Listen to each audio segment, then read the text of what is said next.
স্বাস্থ্য আর নিউট্রিশন পাবে, শরীরও স্ট্রং হবে, অল্প খেলেই পেট ভরে ডাইজেশন ঠিক রাখে। MDH সোয়াটিন, আসল প্রোটিন। MDH।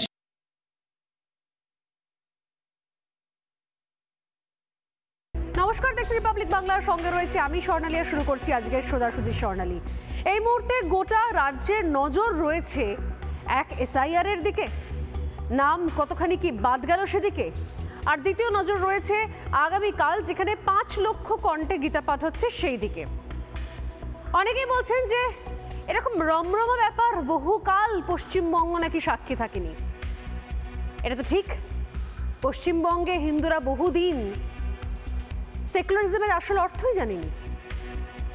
কিসের জন্য কি চাইছে, কেন ভোট দিচ্ছে আর কেন নয়, সেটা বহুদিন তাদের কাছে স্পষ্ট ছিল না। কারণ কোথাও সিস্টেম এমন একটা সংজ্ঞা তৈরি করে দিয়েছিল যে গীতাপাঠ সহ হিন্দু ধর্মের যাবতীয় যা কিছু রয়েছে সেগুলো সম্পর্কে সমালোচনা করতে পারলেই আপনি নাকি মুক্ত মনা। অথচ গীতার ছত্রে ছত্রে যে উদারতার কথা, যে আদর্শের কথা, যে কোনো মুহূর্তে নিজেকে প্রস্তুত করার মতো যে বার্তা দেওয়া রয়েছে সেগুলোকে অগ্রাহ্য করে যাওয়া হয়েছে। আজ 5 লক্ষ কণ্ঠে গীতা পাঠেও অনেকের অ্যালার্জি হচ্ছে। নামবাদের সঙ্গে গীতা পাঠ দুটো মিশছে কোন জায়গায় বলবো আজকে সোজাসুজি স্বর্ণালীতে। ঘণ্টাখানেকের হট্টমেলা নয়, আমার আপনার রায় নিয়ে খাপ পঞ্চায়েত নয়। সন্ধ্যে 7টা মানেই করা সত্যি কথা যা হজম করতে সময় লাগে। যুদ্ধ হোক বা দুর্নীতি, অপরাধ বা চিটিংবাজি, ঘুরিয়ে নাক দেখাই না আমি, যখন তখন রং বদলাই না। আমি স্বর্ণালী, প্রশ্ন করি সোজাসুজি।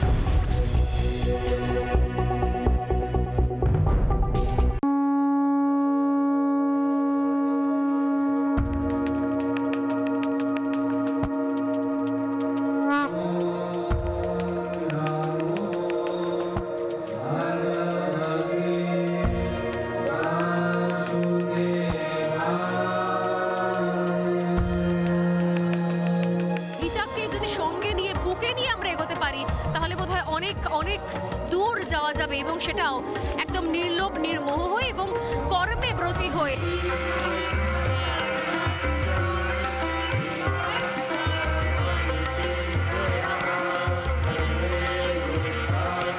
বর্তমানে আমাদের বাংলা এই মুহূর্তে দাঁড়িয়ে যেভাবে কোথাও দুর্নীতির পাকে বাংলা ডুবে রয়েছে, সেই জায়গা থেকে মুক্তির একটাই উপায় হয়তো হতে পারে শুধুমাত্র গীতাকে হৃদয়ঙ্গম করা।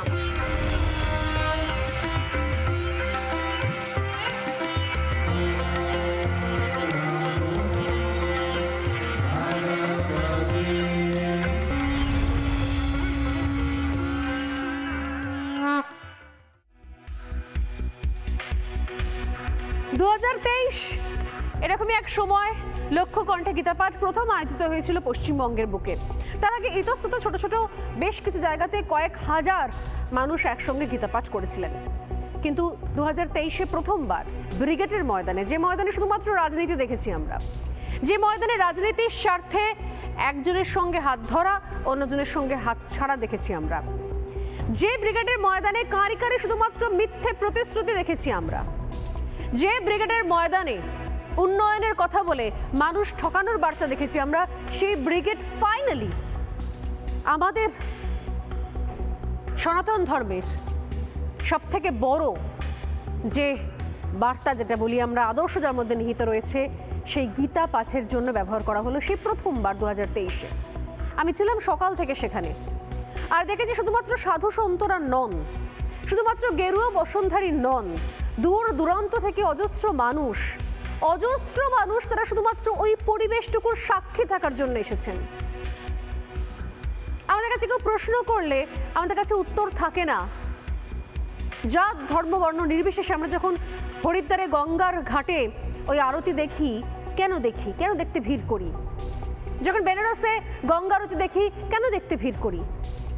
যখন একসঙ্গে লক্ষ কণ্ঠে গীতা পাঠ হয় তখন সেটা শোনার মধ্যে কি এমন পাই? গীতার বাণী বলা হয় সঞ্জীবনীর মতো কাজ করে। যে কোনো সময় মানুষের যে কোনো মানসিক অবস্থা, তা সে হেরে যাওয়া হোক, পিছিয়ে যাওয়া হোক, নিজের জায়গা থেকে সরে আসা হোক, দায়িত্ব কর্তব্য ন্যায় নীতি ধর্ম থেকে বিরত থাকা হোক, সেই সব জায়গা থেকে তাকে নিয়ে আসার কাজ করে গীতা। বিদেশে এই নিয়ে রিসার্চ চলছে। গীতার ফিলোসফির উপর নির্ভর করে সিনেমা তৈরি হয়ে যাচ্ছে ইংলিশ। অথচ এখানে নিজ ভূমে নিজ দেশে গীতা পাঠ করলেও পর্যন্ত তাকে দাগিয়ে দেওয়া হয় আজকাল রাজনৈতিক রঙে। ও গীতা পাঠ করছে বিজেপি। আরে বিজেপির সঙ্গে গীতা পাঠের কি সম্পর্ক?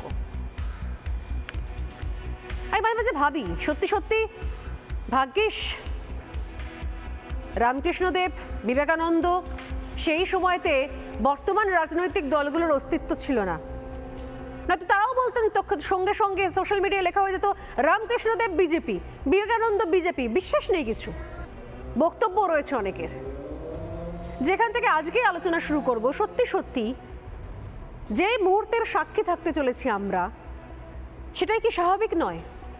অনেকটা দেরিতে হলেও, অনেকটা বিপথগামী হয়ে যাওয়ার পরেও পশ্চিমবঙ্গের বাঙালি হিন্দুরা এবং পশ্চিমবঙ্গের মানুষজন, কারণ শুধুমাত্র হিন্দুদের কথা বলবো না আমি আজ, কারণ আজ ব্রিগেড থেকে যখন রিপাবলিক বাংলা টানা সারাদিন লাইভ কভারেজ করলো, যে প্রস্তুতি পর্ব কতখানি রয়েছে, সেখানে মন ভালো করার কিছু ছবিও রয়েছে। কারণ গীতা কোনোদিনও কাউকে সরিয়ে দেওয়ার কথা বলে না।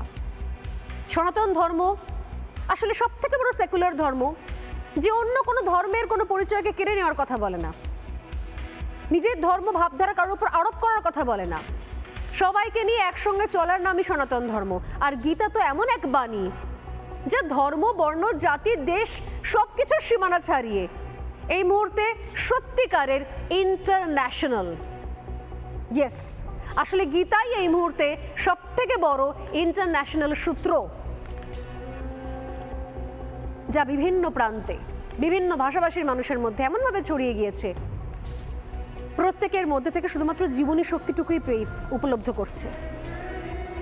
অথচ নিজের দেশে নিজ ভূমে এই গীতা পাঠকে নিয়ে কিভাবে রাজনীতির রং চাপিয়ে দেওয়া হয় জবরদস্তি, শুধুমাত্র রাজনৈতিক আইডেন্টিটি নেওয়ার জন্য, রাজনীতির লড়াই করার জন্য। কেউ বারণ করেনি, তৃণমূল করতে পারতো গীতা পাঠের কোনো আসর, বা সেখানে যেতে পারতেন।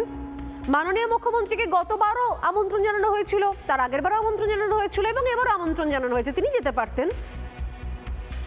প্রধানমন্ত্রীকে আমন্ত্রণ জানানো হয়েছিল, যে কোনো রাজনৈতিক দল সেখানে স্বাগত ছিলেন, এবারও রয়েছেন। কিন্তু অদ্ভুত রকমভাবে নির্দিষ্ট কিছু রাজনৈতিক দল তাদের নির্দিষ্ট রাজনৈতিক এজেন্ডায় গীতার থেকে নিজেদেরকে 10 হাত দূরে রাখে, কারণ তারা মনে করে তাহলে হয়তো অন্য কোনো ভোট ব্যাংক চটে যাবে। আসলে কি তা নয়। আজ গীতার মঞ্চে আমি শুরুতে দেখাবো কিছু প্রস্তুতির ভিজুয়াল, যেখানে শেষ মুহূর্তের একেবারেই প্রস্তুতি সারা 5 লক্ষ কণ্ঠে এবার গীতা পাঠ হবে একসঙ্গে। দূর দূরান্ত থেকে মানুষজন এসছেন, কারা কারা আসছেন আমি সেই গ্রাফিক্স টু বা টিমকে বলবো তৈরি রাখতে। কোন কোন বিশেষ অতিথিরা সেখানে উপস্থিত থাকছেন সেই গ্রাফিক্সটা বলবো তৈরি রাখতে, যারা বিভিন্ন প্রান্ত থেকে তারা আসছেন, এবং অজস্র মানুষজন, অজস্র সাধু সন্তরা ভিন রাজ্য থেকেও তারা এসে উপস্থিত হয়েছেন এই গীতা পাঠ করার জন্য। একসঙ্গে 5 লক্ষ কণ্ঠে এই গীতা পাঠ শোনা যাবে। এক অদ্ভুত দুর্লভ মুহূর্তের সাক্ষী থাকতে চলেছি আমরা। এবং গতবার আমরা যে ছবি দেখেছিলাম কলকাতায় বসে, অর্থাৎ 2023 সালের কিছু কিছু ক্লিপিংস আমি দেখালাম, এমনও ছবি দেখতে পাওয়া গিয়েছিল যে আসলে লক্ষ কণ্ঠে গীতা পাঠ নাম হলেও আসলে সেটা কোটি কণ্ঠে গীতা পাঠ হয়েছিল। কিভাবে জানেন? যখন টেলিভিশনে এই গীতা পাঠের লাইভ সম্প্রচার করছিল রিপাবলিক বাংলা, তখন একই সঙ্গে অনেক বাড়িতে ওই টিভির সঙ্গে একই সঙ্গে টিভি সেটটা অন করে গীতা পাঠ করা হয়েছিল। সেই মুহূর্তের সাক্ষীও ছিলাম আমরা। তাই আসলে দেখলে মনে হবে যে একই জায়গায় লক্ষ মানুষ গীতা পাঠ করছেন, 5 লক্ষ মানুষ গীতা পাঠ করছেন, কিন্তু আসলে এর প্রভাবটা আরো অনেক দূর বিস্তৃত। সত্যি এই দিনটার জন্য এত অপেক্ষা করতে হলো কেন? বা এখনই যখন এই দিনটা আসছে, এটা কি স্বাভাবিক নয়? এটাকে অস্বাভাবিক ব্যতিক্রম বলে ব্র্যাকেটের মধ্যে ফেলতে চাইছেন কারা? কোন রাজনৈতিক স্বার্থে? কারা এর সঙ্গে দূরত্ব তৈরি করতে চাইছেন? আলোচনা করবো আজ। তবে তার আগে ঝট করে দেখাই কারা কারা বিশেষ অতিথিরা এই মুহূর্তে উপস্থিত থাকছেন। তার ইতিমধ্যে অনেকে এসে পৌঁছেছেন। আগামীকাল এদের প্রত্যেককে দেখতে পাবেন গীতা পাঠের মঞ্চে। ময়দানে 3টে বড় বিরাট মঞ্চ করা হচ্ছে, 3টে আলাদা আলাদা মঞ্চ করা হচ্ছে। মূল মঞ্চের দুপাশে 2টো আলাদা মঞ্চ করা হচ্ছে। মূল মঞ্চ থেকে হবে এই গীতা পাঠ অনুষ্ঠান। আর কি সঙ্গে থাকছে আমি পরপর চালাতে বলবো। সকাল 9টা থেকে এই গীতা পাঠ শুরু হবে এবং অনুষ্ঠানের আগে প্রত্যেককে গীতা উপহারও দেওয়া হবে। একদিকে শঙ্করাচার্য মঞ্চ থাকবেন, শঙ্করাচার্য মঞ্চ থাকবে একটা, এবং সেই শঙ্করাচার্য মঞ্চ থাকবে। অন্যদিকে আরেক মঞ্চ থাকবে, সেই মঞ্চের নাম দেওয়া হয়েছে চৈতন্য মহাপ্রভু মঞ্চ। মূল মঞ্চে যে অতিথিরা থাকবেন তার মধ্যে উল্লেখযোগ্য হচ্ছে বাবা রামদেব থাকবেন, বাগেশ্বর বাবা, আপনি জানেন যে অত্যন্ত জনপ্রিয় বাগেশ্বর বাবা, তিনি আসছেন। থাকবেন সাধ্বী ঋতাম্বরা, তারাও থাকবেন এই মূল মঞ্চে অতিথি হিসেবে।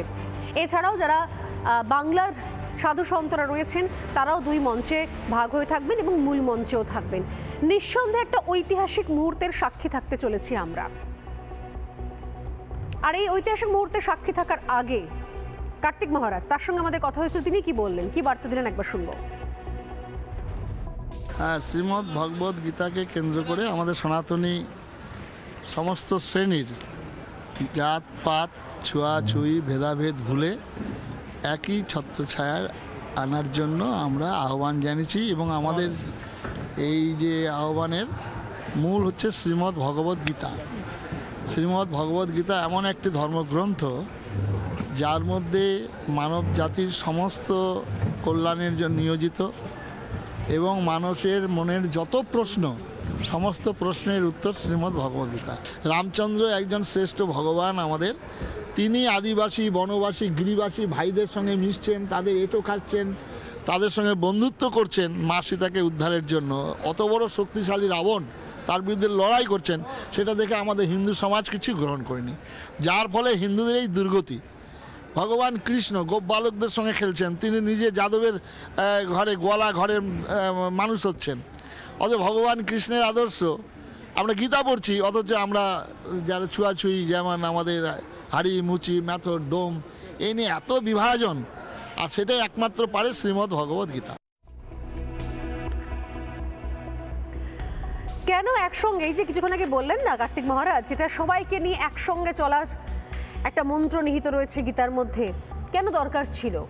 আর কিসের জন্যই বা এখনো পর্যন্ত এর সঙ্গে একাত্ম হতে পারছে না বেশ কিছু সুবিধাবাদী, আমি বলবো রাজনৈতিক দল, যারা আসলে চিরকাল বুঝিয়ে এসছে আমাদের যে কোনো সময় যে কোনো মূল্যে হিন্দু ধর্মের যে কোনো বিষয় নিয়ে, তা হচ্ছে কোনো চরিত্র নিয়ে হোক, কোনো দেবদেবী নিয়ে মজা করা হোক, কোনো চরিত্রকে নিয়ে ব্যঙ্গ করা হোক, এগুলো নিয়ে করতে পারলেই নাকি আসলে মহান বা সেকুলার বা মুক্ত মানা সাজা যায়।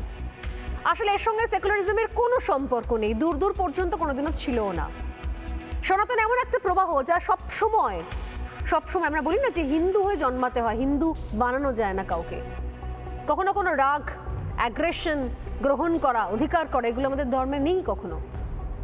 আর রইল বাকি গীতা পাঠ, যেখানে যুদ্ধের আগে যে যুদ্ধ ধর্মযুদ্ধ, সেই ধর্মযুদ্ধ সেই সময় এই বর্তমান ধর্মের সংজ্ঞা নয়, সেই ধর্মের মানে হচ্ছে ধর্ম অধর্ম, ন্যায় অন্যায়ের যুদ্ধ।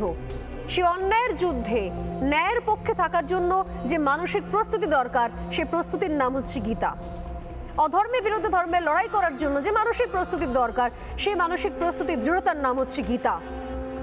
আজকে বিদেশে কেউ অত্যন্ত ডিপ্রেশনে চলে গেলে, নেগেটিভ হয়ে গেলে, আত্মহননের পথ বেছে নিলে তাকে গীতা পাঠের মাধ্যমে বিশ্লেষণ করে তার মানসিক স্থিতি ফিরিয়ে আনা হয়। অথচ দেখুন আমাদের দেশে গীতা নিয়ে রাজনীতি চলছে, চলবে। আমার সঙ্গে যারা রয়েছেন তাদের সঙ্গে আলাপ করাবো, তারপর আমি বলবো যে কেন বলছি আজকে যে এর আসলে কোনো জাতি, ধর্ম, বর্ণ কোনো বিষয়ে ভাগ বাটোয়ারা হয় না এই গীতার সঙ্গে। কেন বলছি, দুটো বক্তব্য শোনাবো। তবে তার আগে বলি, আমার সঙ্গে রয়েছেন এই মুহূর্তে সঞ্জয় শাস্ত্রী মহারাজ। বারবার তিনি আসেন, আলাদা করে পরিচয় দেওয়ার কিছু নেই, খুব সংক্ষেপে পরিচয় দেব। স্বামী অম্বিকানন্দ রয়েছেন আরেকজন রয়েছেন যোগীলাল বাবা মহারাজ, তিনি রয়েছেন, এবং রয়েছেন অঙ্কন দত্ত বিজেপি মুখপাত্র। আমার সঙ্গে অনলাইনে রয়েছেন গবেষক মানস ভট্টাচার্য। প্রত্যেকে স্বাগত জানিয়ে আমি দুটো বক্তব্য শোনাবো।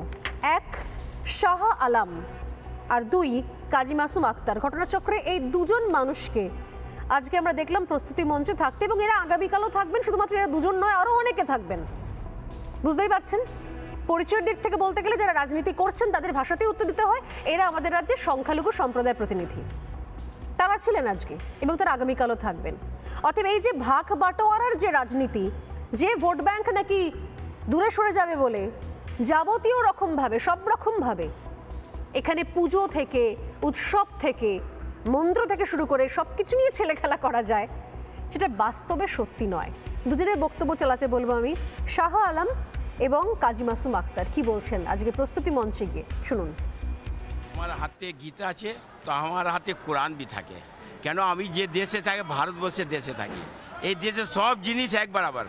কিন্তু গীতা পাঠে আমাদের মুসলমান ভাইকে আমরা নাম অনুমোদন দিয়েছি যে আপনারা আসুন, ইমামদেরকে বললাম, বড় বড় মসজিদে বললাম যে আপনারা আসুন। কেন গীতা পাঠ এটা ধর্মিক জিনিস, কিন্তু এটা সম্মানের জিনিস আছে, সম্মান করার আছে আমাদের উচিত। আমি এটা পড়তে পারি না, কিন্তু আমার সম্মান করার উচিত আছে। সেই কারণে গীতা পাঠে আমরা থাকবো, আর নিশ্চয়ই 100 উপস্থিত হ্যাঁ থাকবো আমরা, আর ইমাম থাকবে।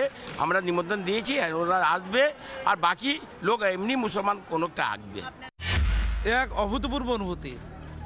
700 শ্লোক, 18 অধ্যায়, সমন্বিত ধর্ম জ্ঞান সমৃদ্ধ সঙ্গীত এই গীতা, শ্রীমদ্ ভগবত গীতা।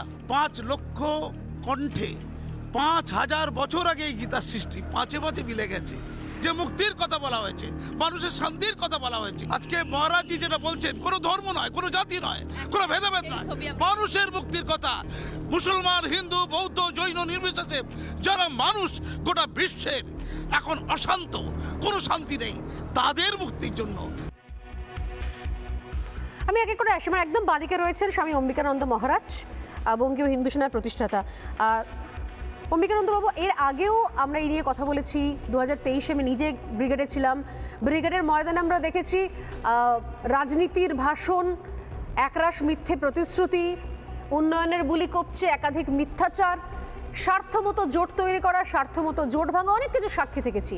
সেই ব্রিগেডের ময়দান যদি আজকে 5 লক্ষ কণ্ঠে গীতা পাঠের জন্য আমরা দেখে থাকি, সেই ব্রিগেডের ময়দানে যদি গীতা পাঠের সাক্ষী থাকে, তাতে সমস্যা হওয়ার কথা কেন? এখনো পর্যন্ত এই নিয়ে যেন ঠিক রাজনীতির আঙিনায় যেন একটু দূরত্ব মেনটেন করা, দূরত্ব বজায় রাখা। আমি বিশেষত বলছি বামেদের কথা, কংগ্রেসের কথা, তৃণমূলের কথা, যারা মনে করছেন যে এই মুহূর্তে এগুলো অবান্তর, না করলেও চলে। এখনো কিসের দূরত্ব বজায় রাখা? যারা দূরত্ব বজায় রাখছেন, ওই আপনি যাদের কথা বললেন যে বামেরা, কংগ্রেস আর রাজ্যের শাসক দল তো রয়েইছে, তো তারা তো দূরত্ব রাখবেনই, বামেরা তো দূরত্ব রাখবেনই। কারণ বামেরা দূরত্ব রাখবেন এই কারণেই, বামেদের যিনি চেয়ারম্যান মোহাম্মদ সেলিম, তিনি আজকে মুর্শিদাবাদের মাটিতে দাঁড়িয়ে যে হুমায়ুন কবির, যাকে নিয়ে আপনারাও শো করেছেন, যাকে নিয়ে আজকে সর্বত্র চর্চিত, যে কিনা বাবরি মসজিদ তৈরি করছে, সেই বাবরি মসজিদ তৈরি করা হুমায়ুন কবিরকে সমর্থন জানাচ্ছে যে মোহাম্মদ সেলিমেরা, তাদের ভাবমূর্তি তো স্পষ্ট একদম। এখান থেকে স্পষ্ট এদের গীতা পাঠে আপত্তি আছে, এদের চণ্ডী পাঠে আপত্তি আছে, এদের গীতা চণ্ডীতে আপত্তি নেই, এদের হিন্দুত্বে আপত্তি আছে। এরা আগাগোড়া একটা হিন্দু বিরোধী একটা সংস্থা, যাদের শুধুমাত্র এক এবং একমেবা দ্বিতীয়ম এজেন্ডা হচ্ছে হিন্দুত্বকে মুছে দাও, হিন্দুর ঘুরে দাঁড়াবার ইতিহাসকে ভুলিয়ে দাও, হিন্দুর শৌর্য বীর্য পরাক্রমের গাথাকে মুছে দাও। কারণ এরা এই কাজটাই 34 বছর পশ্চিম বাংলাতে করেছেন। এরা দীর্ঘদিন ধরে 34 বছর বামপন্থী শাসনের সঙ্গে সঙ্গে তার পরবর্তীকালে তো এই বাম আর হাত, এরা তো দুজন তো পরস্পর হাত ধরাধরি করে একই মঞ্চে চলছেন। তো এই হাত ধরাধরি করা যারা, অর্থাৎ কেন্দ্রের তৎকালীন কংগ্রেস সরকার আর রাজ্যের তৎকালীন বামপন্থী সরকার, তারা তো ঠিক এই কাজটাই করেছেন। তাদের মুখেই তো আমরা শুনতে পেরেছি গেরুয়া সন্ত্রাস, যে কথা কোনোদিন কেউ কস্মিনকালে বাপের জন্মে শোনেনি। গেরুয়া পরিহিত সন্ন্যাসীরা যারা সবসময় বলেন সর্বেশাম মঙ্গলং ভূয়াৎ সর্বে ভবন্তু সুখিনা সর্বে সন্তু নিরাময়া, সেই সর্বে সন্তু নিরাময়ার কথা বলা গেরুয়াধারীরাও যে গেরুয়া সন্ত্রাসের জনক হতে পারেন, এইসব কথাবার্তা, এই ধরনের ইউটোপিয়ান চিন্তাভাবনার প্রবক্তা যারা, তারা তো কংগ্রেস আর সিপিএম। তারা কি করে গীতা পাঠকে অ্যাকসেপ্ট করবেন? তারা কিভাবে গীতা পাঠে আসবেন? কিন্তু সময় পরিবর্তন হচ্ছে, পরিবেশ পরিবর্তিত হচ্ছে, পরিস্থিতি পরিবর্তিত হচ্ছে, সমাজ পাল্টাচ্ছে। সেখানে বাম এবং কংগ্রেসদেরকে তো বুঝতে হবে যে হিন্দুরা 70% তারা ঘুরে দাঁড়াবার জন্য পশ্চিম বাংলার মাটিতে এখন ঐক্যবদ্ধ হওয়ার স্বপ্ন দেখছেন। যে ঐক্যবদ্ধ হওয়ার স্বপ্নটা আমরা আজকে এখানে যারা আমরা বসে রয়েছি, আমি আছি, রাত্রিপ্রতিম সঞ্জয় শাস্ত্রী মহারাজ রয়েছেন, লালবাবা রয়েছেন, আমরা শুরু করেছিলাম মায়াপুরে ইসকন মন্দিরে মাত্র 5000 কণ্ঠে গীতা পাঠের মধ্য দিয়ে 2022 সালে। সেই গীতা পাঠের অনুষ্ঠানের পর, তার অভূতপূর্ব সাফল্যের পরে কার্তিক মহারাজ থেকে শুরু করে আমরা সকলে মিলে সমবেতভাবে, মানসদাও রয়েছেন, মানসদা পুরো যুদ্ধটার প্রথম থেকে ছিলেন, তো সেই সবাই মিলে আমরা সকলে মিলে প্রতিজ্ঞা করেছিলাম যে ব্রিগেডের মঞ্চকে, ব্রিগেডের মাঠকে, যেখানে সিপিএমের জনসভা ব্রিগেড দেখেছে, যেখানে তৃণমূলের ব্রিগেড দেখেছে, যেখানে কংগ্রেসের ব্রিগেড দেখেছে, যেখানে সব রাজনৈতিক দল তাদের রাজনৈতিক কচকচানি করেছে, সেই মাঠকে আমরা কুরুক্ষেত্রের মাঠ করব।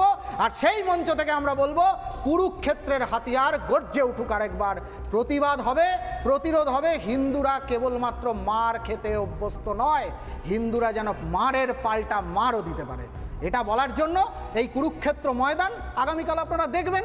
5 লক্ষ কণ্ঠে সনাতনীরা এই গর্জে কুরুক্ষেত্রের উঠবেন। ময়দানে আপনারা তো মুখ্যমন্ত্রীকেও আমন্ত্রণ জানিয়েছেন, 2022 আমন্ত্রণ জানানো হয়েছিল, 2023 যখন লক্ষ কণ্ঠে গীতা পাঠ হয়েছিল সেই সময়তেও স্বামী নির্গুণানন্দ তিনি নিজে বলেছিলেন যে আমি আমন্ত্রণ জানিয়ে এসেছি নিজে গিয়ে। সেই সময় মমতা বন্দ্যোপাধ্যায় আসেননি অঙ্কন, আগামীকাল তিনি আসবেন কিনা আমি জানি না। অন্যান্য ক্ষেত্রে আমরা তাকে দেখতে পাই, রেড রোডে কখনো দেখতে পাই, নির্দিষ্ট বেশভূষায় তাকে দেখতে পাই, এমনকি পুজোর সময় ষষ্ঠীর দিন তিনি সেই দিনও তাকে দেখতে পাওয়া যায় অন্য কোনো ধর্মীয় আচরণ পালন করছেন। তিনি মুখ্যমন্ত্রী, তিনি নিঃসন্দেহে তিনি বিভিন্ন জায়গায় যেতেই পারেন, কিন্তু গীতা পাঠের ক্ষেত্রে আমন্ত্রণ জানানো সত্ত্বেও তার আসতে আপত্তি কোথায়? কি মনে হচ্ছে, আপনারা আশা করছেন আগামীকাল আসবেন কিনা তিনি? না না, মমতা বন্দ্যোপাধ্যায়ের থেকে বা এই মমতা বন্দ্যোপাধ্যায়ের জোটসঙ্গী ইন্ডি জোটের মোহাম্মদ সেলিম বা অধীর চৌধুরী কারুর পক্ষ থেকে আমরা আশা করি না যে তারা সনাতনী তাদের যে পরিচয় সেই পরিচয়টাকে বহন করে আগামীকাল আসতে পারবেন। কারণ কালকে তো কোনো রাজনৈতিক সমাবেশ নয়, কালকে তো কোনো রাজনৈতিক বক্তব্য নয়, কালকে আমরা শ্রীমদ্ ভাগবত গীতা, যেটা ভারতীয় সভ্যতার প্রতীক, যে সভ্যতার প্রতীক হিসেবে দেশের যশস্বী প্রধানমন্ত্রী আজকে সেই সভ্যতার প্রতীককে রাশিয়ার প্রেসিডেন্ট ভ্লাদিমির পুতিনের হাতে তুলে দেন। সেই সভ্যতার প্রতীককে যেখানে সেইটাকে নিয়ে উৎসব হবে, সেই সভ্যতার প্রতীক নিয়ে যেখানে আমরা সকল একজন সনাতনী এই পরিচয় নিয়ে যাব এবং সেখানে 5 লক্ষাধিক কণ্ঠে গীতা পাঠ, এবং আমি তো মনে করছি রিপাবলিক বাংলার চ্যানেলের মাধ্যমে সেটা কোটি কণ্ঠে গীতা পাঠ হয়ে যাবে। কারণ এমন বাংলার বহু মানুষ থাকবেন যারা আপনাদের এই টিভি চ্যানেলের পর্দায় বসে ঘরে যারা আসতে পারবেন না দূর দূরান্ত থেকে, তারাও সামিল হবেন। গতবার একই জিনিস হয়েছিল, মানে মানুষ টিভিতে সে টিভি সেটে ভলিউম অন করে রেখে দিয়েছিল, গীতা পাঠ চলছে, পরপর একের পর এক অধ্যায় পাঠ চলছে এবং তার সঙ্গে তারা নিজেরাও পাঠ করছেন।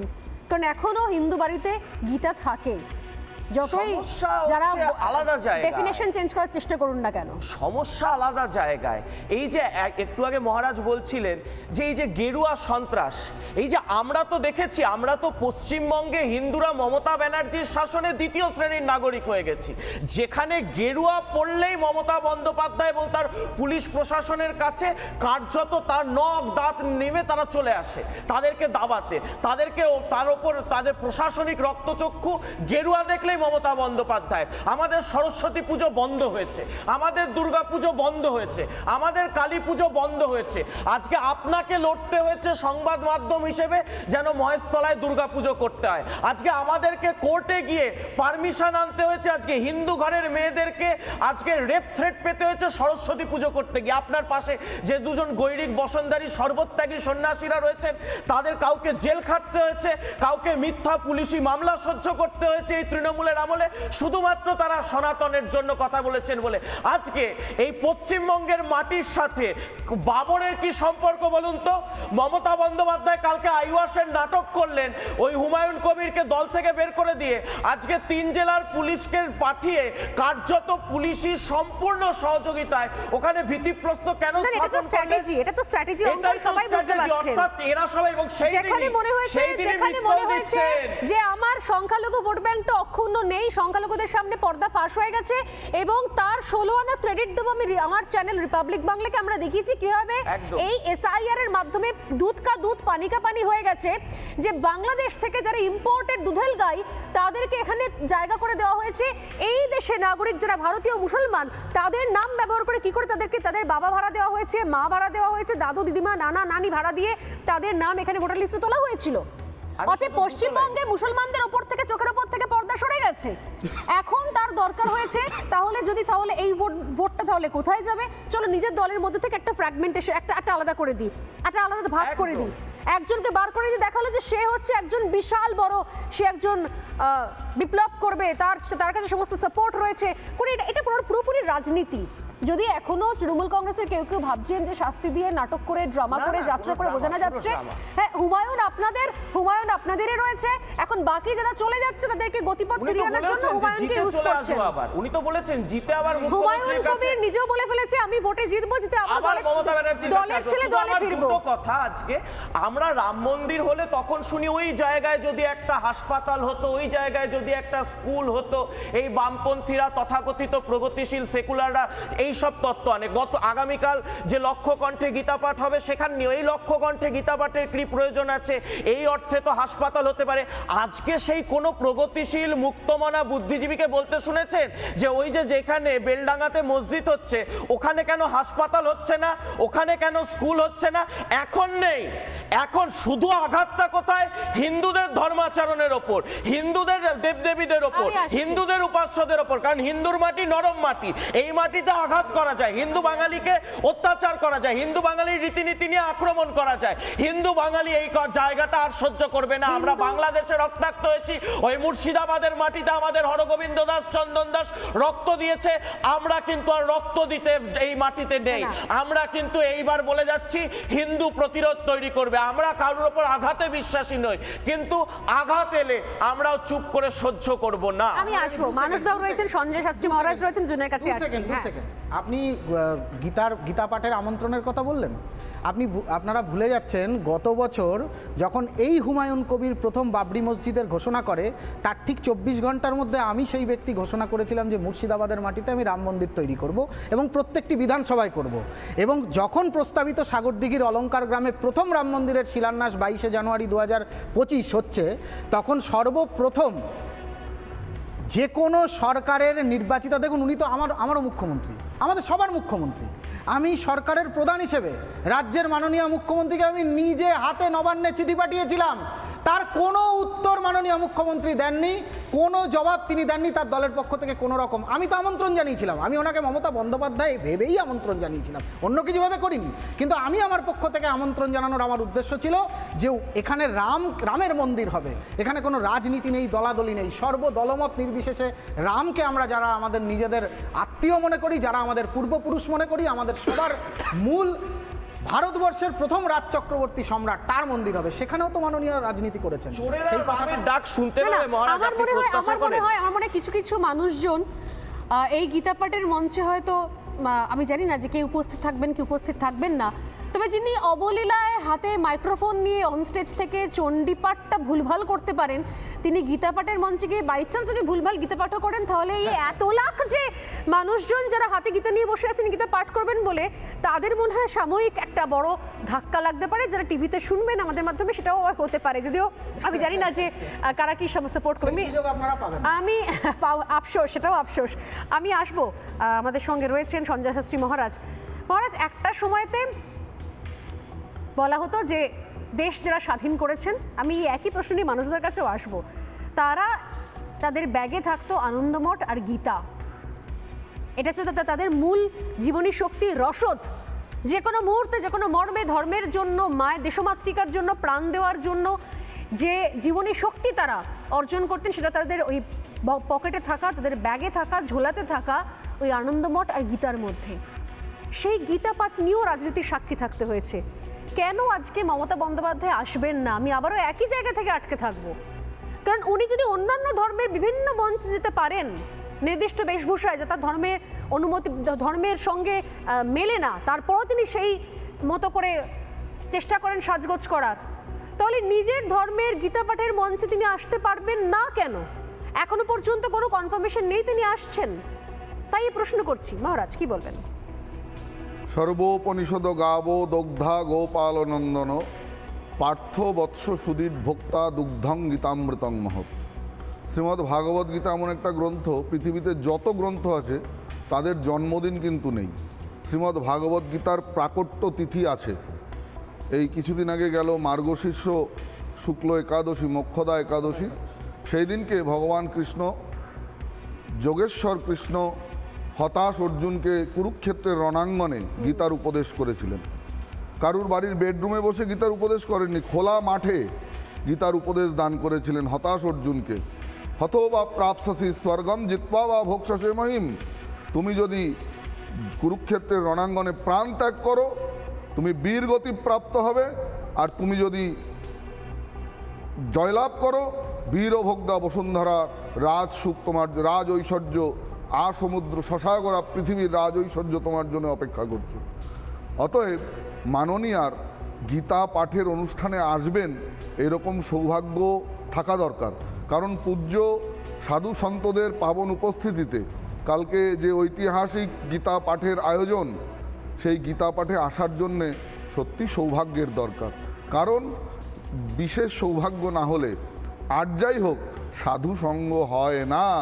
কারণ আমরা জানি পরশোপি পরশেন যাদৃশী লৌহ কাঞ্চনম, পরশমণির পরশে যেমন লৌহখণ্ড শোনা হয় তাদৃশী মহৎ সমাগমে পাপিনাং মূর্চয়তে পাপ। মহৎ ব্যক্তিদের মহৎদের পাদস্পর্শ মাত্র পাপীর পাপ মূর্ছিত হয়। তিনি হিজাব পরে ঈদের ইফতার পার্টির মঞ্চ থেকে হিন্দু ধর্মকে গন্ধা ধর্ম বলে অভিহিত করেন। যে সনাতনীরা সারা, মহারাজ একটু আগে বলছিলেন পূজ্য অম্বিকানন্দজি, যে সনাতনীরা সর্বেশাং মঙ্গলাং ভূয়াৎ এই মন্ত্রে বিশ্বাসী, যে সনাতনীরা একটা নিষ্প্রাণ বৃক্ষকে দেবতা জ্ঞানে পুজো করেন তারা গন্ধা ধর্ম। আর যারা মা কালীর মাথা ভেঙে মা কালীকে পিজন ভ্যানে তুলতে বাধ্য করেন তারা কারা? যারা আজকে মুর্শিদাবাদ ধুলিয়ান সুতিতে হিন্দুর দোকান লুট করে হিন্দুর মন্দির ভাঙে তারা কারা?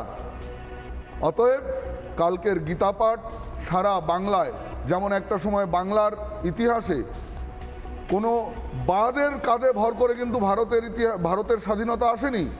আজকে আমরা নানান রকম বাদ শুনি, মাছবাদ, লেলিনবাদ, কাঁধে ঝোলা ব্যাগবাদ, অমুকবাদ তমুকবাদ। গীতায় কিন্তু কোনো বাদ নেই, গীতায় সব যোগ। আমরা যোগে বিশ্বাসী, যোগ মানে প্লাস, জয় যুক্ত করা।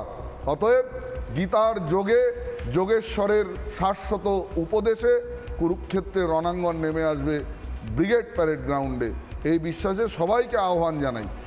মানে আপনি মুখ্যমন্ত্রীকে আহ্বান জানালেন? অবশ্যই আহ্বান জানাই।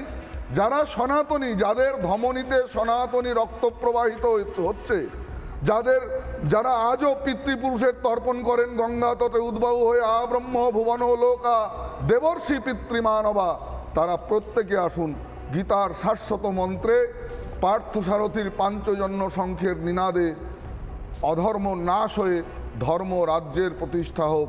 ওহে পার্থসারথী বাজাও বাজাও পাঞ্চজন্য তব পাঞ্চজন্য শঙ্খ। সেই শঙ্খের নিনাদে এক বাংলায় নবজাগরণের সূচনা হোক। এবং যারা সনাতন ধর্মের নন তারাও যদি আসতে চান, গীতা পাঠের সাক্ষী থাকতে চান, গীতা শুধু সনাতনী হিন্দুদের গ্রন্থ নয়, গীতা হচ্ছে মানব জীবনের একটা ডিকশনারি। আপনি সকাল থেকে রাতে শুতে যাওয়া পর্যন্ত আপনার দৈনন্দিন প্রাত্যহিক জীবনের সকল প্রশ্ন উত্তরের সমাধান পাবেন শ্রীমদ্ ভাগবত গীতায়। যেমন হতাশ অর্জুন হতাশাগ্রস্ত হয়ে কুরুক্ষেত্রের রণাঙ্গনে গান্ডীব ত্যাগ করেছিলেন, ভগবান তাকে গীতার উপদেশ করছেন, তুমি আসলে নিত্য শুদ্ধ পবিত্র আত্মা, নৈনং ছিন্দন্তি শস্ত্রাণি নৈনং দহতি পাবক নচৈনম ক্লেদয়ন্ত্যাপনস্যশয়তি মারুত। তোমাকে কেউ কাটতে পারে না, জল তোমাকে আর্দ্র করতে পারে না, আগুন তোমাকে পোড়াতে পারে না। অতএব নিত্য শুদ্ধ পবিত্র অবিনাশী আত্মা, সেই আত্মতত্ত্বের উপদেশে বলিয়ান হয়ে অর্জুন তেতে পুরে উঠেছিলেন, নষ্ট মোহ স্মৃতির লব্ধা। সেই জাগরণ ঘটবে আগামীকাল ঐতিহাসিক গীতার সমাবেশে। আমি কিছুদিন আগে বলছিলাম না যে বিদেশে রীতিমতো চর্চা হচ্ছে মানসিক চিকিৎসার ক্ষেত্রে অনেক ক্ষেত্রে চর্চায় চলে আসছে এই গীতা, প্রত্যেক মুহূর্তে বিশ্লেষণ করা হচ্ছে, এমনই এক রহস্য লুকিয়ে রয়েছে এর মধ্যে। অথচ এখানে এই গীতা পাঠের আগে এত রকমের বিতর্কের দরকার মানে তৈরি হয়ে যায়, যেটা অপ্রয়োজনীয়। আমি দেখছিলাম যে আজকে যখন সামনে আসন্ন গীতা পাঠ রয়েছে, ঠিক সেই সময়তে আমাদের যিনি মেয়র ফিরহাদ হাকিম, তাকে জিজ্ঞাসা করা হয়েছিল যে এই বাংলা নিয়ে বা এখানকার সাম্প্রতিক সিচুয়েশন নিয়ে, তিনি একটা অদ্ভুত উত্তর দিয়েছেন। তিনি বলছেন যে এই বাংলা মনীষীদের বাংলা, এই বাংলা গুজরাট থেকে আসা মোটা ভাই বা দাড়িওয়ালাদের ব্যাপার নয়। আমি জানি না যে তিনি কি প্রসঙ্গে কথাগুলো বললেন। হঠাৎ করে আজকের বক্তব্য তিনি কোথা থেকে বলছেন না, তৃণমূল কংগ্রেস আজকে একটা সংহতি যাত্রা করেছিল। প্রতি বছর এই দিনটা 6 ডিসেম্বর তাদের মনে হয় সংহতি যাত্রা করা দরকার। যেদিনকে রাম মন্দির প্রতিষ্ঠা হয়েছিল সেদিনকে তারা সংহতি যাত্রা করেছিল, অথচ সব থেকে বড় সংহতির কথা লেখা রয়েছে গীতায়, সেখানে তারা সামিল হতে পারেন না। তারা সংহতি যাত্রা করেন, সারা বিশ্বের সবচেয়ে বড় সংহতির বার্তা দেয়। তারা সংহতি যাত্রা করেন সর্বধর্মান পরিত্যাজ্যম মামেকং শরণং ব্রজ। উত্তর আমি দিচ্ছি, ববি হাকিম, জনাব ববি হাকিম এটা কোথা থেকে পেয়েছেন? আমি শুনিনি, আগে শুনিনি বক্তব্যটা, প্লিজ একটু চালাও। ববি হাকিম কি বলেছেন আজকে? এই বাংলায় রবীন্দ্রনাথ ঠাকুর শ্রী শ্রী রামকৃষ্ণ, বিবেকানন্দ থেকে আরম্ভ করে সবাই সংহতির কথা বলেছেন, ঐক্যের কথা বলেছেন। এই বাংলা ওই গুজরাট থেকে আসা মোটা ভাই কিংবা সেই দাড়িওয়ালা তাদের ব্যাপারে নয়। আমি মানুষদের কাছে আসবো, তার আগে এক লাইন বলতে চাইছিলাম। শুনুন, জনাব ববি হাকিম যেটা বলেছেন উনি একদম ঠিক বলেছেন। গুজরাট থেকে আসা দাড়িওয়ালা মোটা ভাইরা, আমি জনাব ববি হাকিমকে প্রশ্ন করছি, ওনার পূর্বপুরুষ তো গয়া জেলার বিহারি মুসলমান, উনি বাংলায় এসে ওনার কাছ থেকে আমরা বাংলার সংস্কৃতি কৃষ্টি শুনবো না? উনি তো দাওয়াতে ইসলাম শিখিয়েছেন, উনি দাওয়াতে ইসলাম শিখিয়েছেন। উনি বলছেন যে ইনশাআল্লাহ একদিনকে এমন দিন আসছে যেদিনকে পশ্চিম বাংলাতে আমরা সবাই সংখ্যাগরিষ্ঠ হয়ে যাব। লজ্জা করে না জনাব ববি হাকিম?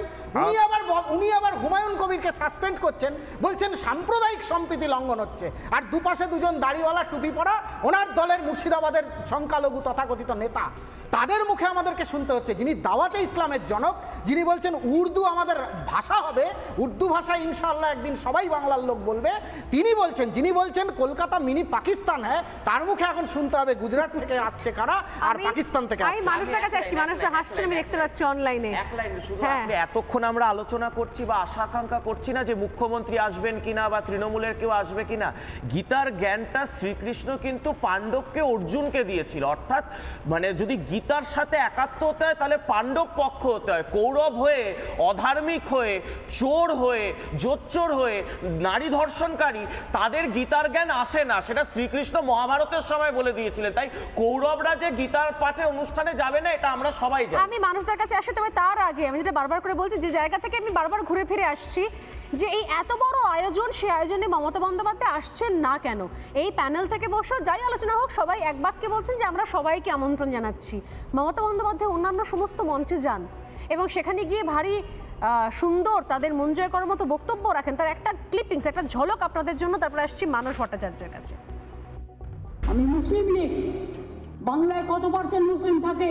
প্রায় 30 থেকে 33% সংখ্যালঘুরা থাকেন।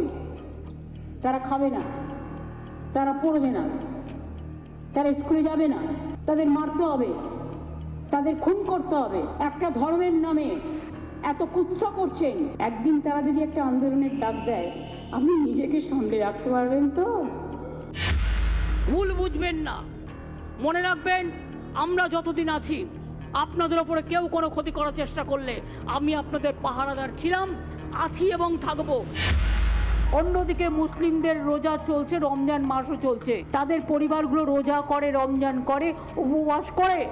এই সময়টা তারা কোনো অন্যায় কাজ করে না, কারণ এটা হচ্ছে আল্লাহর কাছে ওদের স্যাক্রিফাইস বলতে পারেন। যতই টাকার খেলা হোক, যতই হোক, আপনাদের জীবনের নিরাপত্তা দেওয়ার দায়িত্ব আমাদের। তার কারণ আমরা থাকতে আপনাদের কেউ কোনো রকম অত্যাচার করতে পারবে না। আমরা আল্লাহর কাছে দোয়া করে বলি, ইনশাআল্লাহ আল্লাহ তাআলা সকলকে ভালো রাখো। আল্লাহ লা ইলাহা ইল্লাল্লাহ মুহাম্মদ রাসূলুল্লাহ, সকলকে ভালো রেখো আল্লাহ। আমি কিন্তু ইফতারে যাচ্ছি, আপনারাও আসবেন।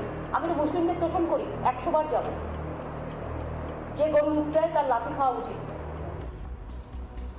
আরো অনেক রয়েছে, পুরোটা চালাতে গেলে আমার শোয়ের সময় শেষ হয়ে যাবে। এই মানুষদের কাছে আমি যেরকম দেখাচ্ছিলাম যে বিভিন্ন সময়তে তিনি অন্য ধর্মের নানা রকমের অনুষ্ঠানে তিনি যান এবং সেখানে তিনি বেশ সুন্দর সুন্দর ভাষণও দেন, মাথায় কাপড়ও টেনে নেন, তাদের ভাষাতে তিনি কথাও বলেন, সেটা শুনতেও পাই। যদিও এটা ঠিক যে পরেই আমি চালাতে পারি চণ্ডীপাঠ তার মঞ্চ থেকে, কিন্তু সেটা আর চালাচ্ছি না। প্লিজ, আমরা শরীর খারাপ করতে রাজি নই, প্লিজ। আমি মানুষ তো, তাহলে সমস্যা কোথায়? গীতা পাঠের মঞ্চে আপনি কি আশা করছেন মাননীয় আসবেন? আর যদি না আসেন তাহলে কারণটা এবার কি হতে পারে? মানুষটা না, মাননীয় আসবেন না, কারণ তিনি কখনোই না, একদম মানে এর আগের বছর যখন আমি মুখ্য দায়িত্বে ছিলাম, মুখ্য সংগঠক, তখনও নিমন্ত্রণ পাঠিয়েছিলাম, আমি নিজেই মেল করেছিলাম, তখনও তিনি আসেননি, সে মেলের উত্তরও দেননি, সুতরাং আসবেন না। আমি হাসছিলাম এই কারণে যে ফিরহাদ হাকিম রবীন্দ্রনাথের কথা বলছিলেন। রবীন্দ্রনাথের একটা খুব পরিচিত কবিতা হচ্ছে, মনেরে আজ কহ যে ভালো মন্দ যাহাই আসুক সত্যের লও সহজে। রবীন্দ্রনাথের এই কবিতাটা গীতা থেকে নেওয়া। গীতার একটা লাইন হচ্ছে, সুখে দুঃখে সমকৃত্যা লাভা লাভৌ জয়া জয়। আর একটা গীতার শ্লোক হচ্ছে, দুঃখেষু অনুদ্বিগ্ন মনা সুখেষু বিগত স্পৃহ বিতরাগ ভয়ক্রদ স্থিতধীর মনিরুচ্যতে। এই দুটো লাইনের থেকে অনুবাদ করে রবীন্দ্রনাথ লিখছেন যে মনেরে আজ কহ যে ভালো মন্দ যাহাই আসুক সত্যের লও সহজে। সুতরাং ফিরহাদ হাকিম না রবীন্দ্রনাথ বোঝেন না গীতা বোঝেন। তিনি যদি রবীন্দ্রনাথ বুঝতেন তাহলে তিনি জানতেন যে রবীন্দ্র সাহিত্যের বেশিরভাগটাই উপনিষদ এবং গীতা থেকে নেওয়া। সেই বোধটুকু ভীষণ দরকার। আমাদের যেটা খুশির খবর যে সনাতনের একটা জাগরণ শুরু হয়েছে। 5000 গীতা পাঠ যখন করানো হয়েছিল, অম্বিকানন্দ আছেন, সঞ্জয় শাস্ত্রী মহারাজ আছেন, প্রচণ্ড কষ্টের মধ্যে দিয়ে শুরু হয়েছিল, মানে খুব সাংঘাতিক একটা কষ্ট করে শুরু হয়েছিল। মাত্র 4 বছরে সেটা 5 লক্ষে পৌঁছেছে। এটা কিন্তু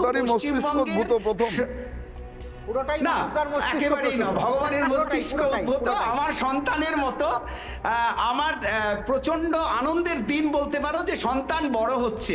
কারণ আমার মনে হয়েছিল যে এটা কেন শুরু করলাম, সেটা হচ্ছে অর্জুন হচ্ছে একটা বিষাদগ্রস্ত যুবক, তাকে জাগানোর জন্য যা কিছু বলার সেটা শ্রীকৃষ্ণ বলেছেন। পশ্চিমবঙ্গের যুব সমাজ বিষাদগ্রস্ত, তাকে জাগাতে গেলে গীতাটাকে পড়াতে হবে, মরার বুকে চাপিয়ে দিয়ে কোনো লাভ নেই। এই ছিল বেসিক থট। আর বিদেশে বললে লন্ডনের আশেপাশের 150টা স্কুলে গীতা পড়ানো হয়, 28টা কারখানাতে পড়ানো হয়, মানে বড় বড় ফ্যাক্টরিতে। মাঝে মাঝে আমাকে অনলাইন ক্লাস দিতে হয় তাদের। তার কারণই হচ্ছে তারা মনে করে যে কারখানাতে কেন আমরা ভালো কাজ করব সেটার ব্যাখ্যা সব থেকে ভালো আছে গীতার মধ্যে। এবং বাচ্চাদেরকে পড়ানো হয় আলাদা করে, তার কারণ এই যে কিছুদিন আগে দেখবে একটি 19 বছরের ছেলে, সে যজুর্বেদের একটি ক্রম সম্পন্ন করেছে, গণ্ডক্রম। সেটা ম্যাথমেটিক্যাল যে এআই রিলেটেড কম্পিউটার, তার থেকেও বেশি সুপার ফাস্ট ব্রেন দরকার যজুর্বেদের ওই শ্লোকগুলোকে ঠিকঠাক বলার জন্য। তো তারা বুঝেছে যে এই যে গীতার ছন্দ এবং মূল যে ভাবনা, বিষাদ থেকে জেগে ওঠা এবং বাচ্চাদেরকে পড়ানো, যার ফলে আমি যে গীতা ভাষ্য লিখেছি সেটাও কিন্তু মূলত বাচ্চাদের জন্য, ছোটদের পড়ানোর জন্য। সেইটা হচ্ছে পশ্চিমবঙ্গকে যদি বিষাদ থেকে জাগিয়ে তুলতে হয়, পশ্চিমবঙ্গের যুব সমাজকে যদি বিষাদ থেকে জাগিয়ে তুলতে হয়, তাহলে এই গীতা পড়ানোটা খুব প্রয়োজন। এবং সেটা আজকে সাংঘাতিকভাবে সফল, সবাই বুঝেছে যে এটা করার দরকার। আপনাদের এই প্রয়াস অনেক সফল হচ্ছে এবং আরো সফলতা পাক, আরো সাফল্য পাক। আমি বললাম না, এখানে রয়েছেন শেষ বক্তা আমার লাল বাবা, যাকে বলি খুব যোগীরাজ শিবাজী মহারাজ, তাকে দিয়ে শেষ করব। যে শুধুমাত্র আসলে এটা 5 লাখ 1 লাখ 5000 যখন হয়েছে তখন সেই সময় সাক্ষী গোটা পশ্চিমবঙ্গের মানুষ থাকেনি, কিন্তু 1 লাখের সময় থেকেছে, 5 লাখের সময় থাকতে চলেছে। যখন টিভিতে এটা টেলিকাস্ট হয় না, গতবারের আমার অভিজ্ঞতা রয়েছে, সেই সময় প্রচুর বাড়িতে একই সঙ্গে মানে সাময়িকভাবে সমসময় তারাও গীতা পাঠ করেন বাড়িতে বসে বসে। এক অভাবনীয়, মানে এটা আসলে হয়ে যায় কোটি কণ্ঠে গীতা পাঠ। আমি শেষ করবো আপনাকে দিয়ে, যে প্রশ্ন দিয়ে শুরু করেছিলাম সেই প্রশ্ন দিয়ে। আপনারা কি আশা রাখছেন মাননীয়া আসবেন? আর যদি নাও আসেন তাহলেও কিভাবে, মানে কোথাও কি অসুবিধার হওয়ার কোনো জায়গা রয়েছে? প্রথমে আমাদের গীতা পাঠ হয়েছিল, গত বছরে আমাদের উত্তরবঙ্গে হয়েছিল, এবং তার আগের বছরে আমাদের যে ব্রিগেডে হয়েছিল সেটা লক্ষ্য কণ্ঠে, কিন্তু 1,90,000-এর মতো সকলে এসেছিলেন। এবং যেই সময় গীতা পাঠ হয় সারা বিশ্বে যে কোনো জায়গায় যত সনাতনী আছে তারাও গীতা নিয়ে বাড়িতে বসে পাঠ করেন এবং এই যে ব্রিগেডে এক ঐতিহাসিক অনলাইনে লোকে শুনেছেন গীতা পাঠ হবে, এখানে যেমন 5 লক্ষ মানুষ সমাগম হবে, এখানে গীতা পাঠ একত্রিতভাবে করবে, তদ্রূপ বাড়িতে বসেও প্রত্যেকে গীতা তারা পঠন পাঠন করবে এবং আগামী দিনে যাতে করে শিশু শ্রেণী থেকে উচ্চ শ্রেণী পর্যন্ত এই ধর্মগ্রন্থ গীতা পড়ানো যায় এবং এক্স্যাক্টলি মানে স্কুল সিলেবাসে কেন থাকবে না, সিলেবাসে অন্য ধর্মীয় যদি এই বছর থেকে বোধহয় মানে দিল্লি বোর্ডে হয়তো ইনক্লুড করা হচ্ছে, আমি জানি না নিশ্চিত নয়, কিন্তু পশ্চিমবঙ্গের ক্ষেত্রে নেই সিলেবাসে। অন্য ধর্মগ্রন্থ স্কুলে পঠন পাঠন হচ্ছে, তো 4টে বেদ ঋক সাম যজু অথর্ব 18 কোনা পুরাণ এবং উপনিষদ এবং গীতা যে জ্ঞান, আজকের এই গীতা জ্ঞান সারা বিশ্বে প্রচারিত হচ্ছে এবং এই গীতার যদি পঠন পাঠন করে একটি শিশু বিপদগামী পথ অবলম্বন করতে পারে না এবং বেশ স্বামীজির যে আদর্শ এবং যে বাণী স্বামীজি দিয়েছিলেন, সেই যে গোটা বিশ্বে গীতা যে পঠন পাঠন হচ্ছে, এটা আমাদের স্কুল সিলেবাসে আগত পিঢ়ি যাতে এই গীতা পঠন পাঠন করে বিপদগামী পথ অবলম্বন করতে না পারে, যেহেতু পশ্চিমবঙ্গে অ্যাভেলেবেল দেখবেন যে নেশাগ্রস্ত হয়ে যাচ্ছে যুব সমাজ। স্বামী বিবেকানন্দ বলেছিলেন, হে যুব সমাজ ওঠো জাগো। যুব সমাজ তো আজকে নেশাগ্রস্ত, একটা সূচনা হচ্ছে, যে সূচনা মানে একটা ছোট্ট বহিরহ, কিছুক্ষণ আগে মানুষদের বলছিল সেখান থেকে ছোট্ট বীজ যেটা বহিরহ হচ্ছে, এরপর আমি আশা করবো যে আরও এটা প্রতি মুহূর্তে প্রতিনিয়ত, সত্যি তো সিলেবাসের মধ্যে অ্যাড করলে সমস্যা কোথায়, কেন করা হয়নি এতদিন পর্যন্ত, এটাই তো সব থেকে বড় প্রশ্ন নিঃসন্দেহে। তবে তার আগে আগামীকাল আপনারা নজরে রাখুন, কারণ গোটা পুরো টিম রিপাবলিক থাকছে, সকাল 8টা থেকে আমাদের লাইভ টেলিকাস্ট শুরু হবে এবং এই পুরো 5 লক্ষ কণ্ঠে গীতা পাঠটা লাইভ শোনাবো আমরা রিপাবলিক বাংলায়। আজ এই পর্যন্ত একটা বিরতি নিয়ে ফিরে আসছি, সঙ্গে থাকুন।